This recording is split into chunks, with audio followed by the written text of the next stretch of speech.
Hey guys, Bethany here. Thanks for joining me today, this morning, depending on when you're watching this. If you are new to my channel, I'm glad you're here. I share all sorts of different things about what the Lord's doing in my life, from struggles, insecurities to my good finds at Goodwill. So thanks for joining me. I just wanted to talk really fast about what the Lord's been doing in my heart the past couple of months, really the past year since my mom passed away, almost a year ago. It'll be a year in October. The Lord has been calling me to step out in some areas of my life, mainly in the area of worship and dance. I have a history of dance. I danced in high school and I danced in college, and then I got married and had a ton of kids, and I wasn't really able to dance. I danced on and off throughout my marriage, but I haven't danced in years. But dance is something that is a gift I believe was given to me, really from my mom and my dad. They both sewed in that into me financially and then took me to classes.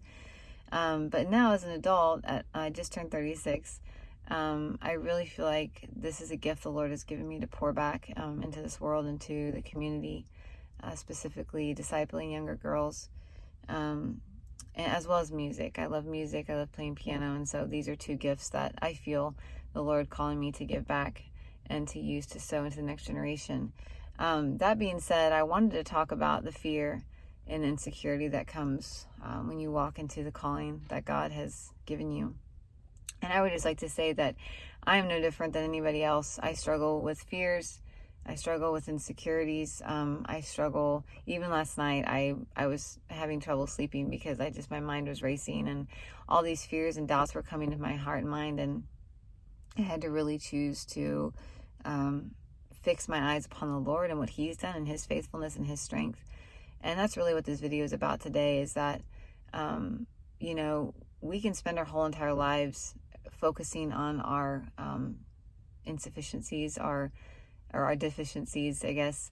We can focus on all of our struggles and all of the things that we've done wrong, all of the lack that we have in our lives.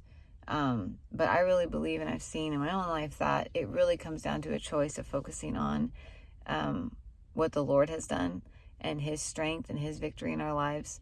And I feel like this happens on a weekly basis, where I will be in a puddle of doubt and insecurities, and I'll just hear the Holy Spirit whisper to me, Bethany, stop focusing so much on your problems and start focusing on who I am and what I've done in your life, my faithfulness, my strength, and my victories.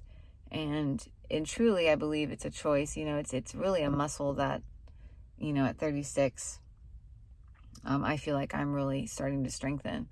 Because in my flesh, I'm naturally, Sean, my husband, will tell you, I'm the cup is half empty instead of half full girl.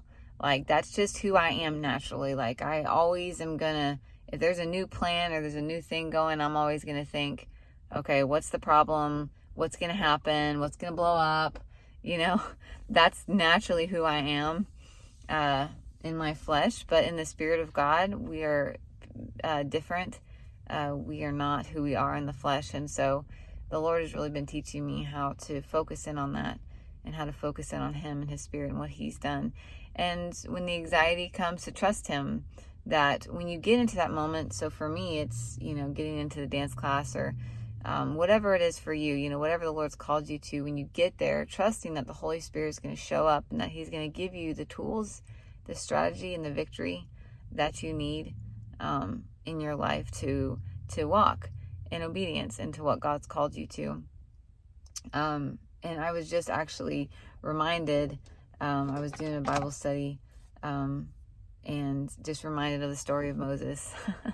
And I relate so much with Moses because, he was called to do all these crazy things. And, at the beginning of Exodus, he was talking to God, and he was like, Lord, like, I stutter over my words. I can't do this. I can't, like, over and over again. He's literally talking to the God of the universe, and he's telling God, like, all of his stuff and all of his things that he's lacking in. And God is like, I am God. Like, I've called you this. I'm going to give you the words to say. I'm going to give you the strength. And he did. And Moses led the Israelites out of slavery and out of bondage. And so I just relate so much with Moses, because I feel like I'm looking at God and I'm just like, Lord, you have chosen the wrong person. Like, seriously, like, do you know who I am? Like, do you know what I've done? Do you, all these different things. And the Lord just constantly reminds Moses, like, of who he is and what he's done. So anyway, I just wanted to share that word with you. I hope it encourages you to trust the Lord and what he's leading you and what he's guiding you to do. Thanks for watching, and if you haven't, you can subscribe to my channel. I'd love to walk this life with you. I try to post videos when I can. Life is full. I have 5 kids, so it doesn't happen as much as I'd like. But hopefully you're encouraged today. So thanks, and have a good day. Bye.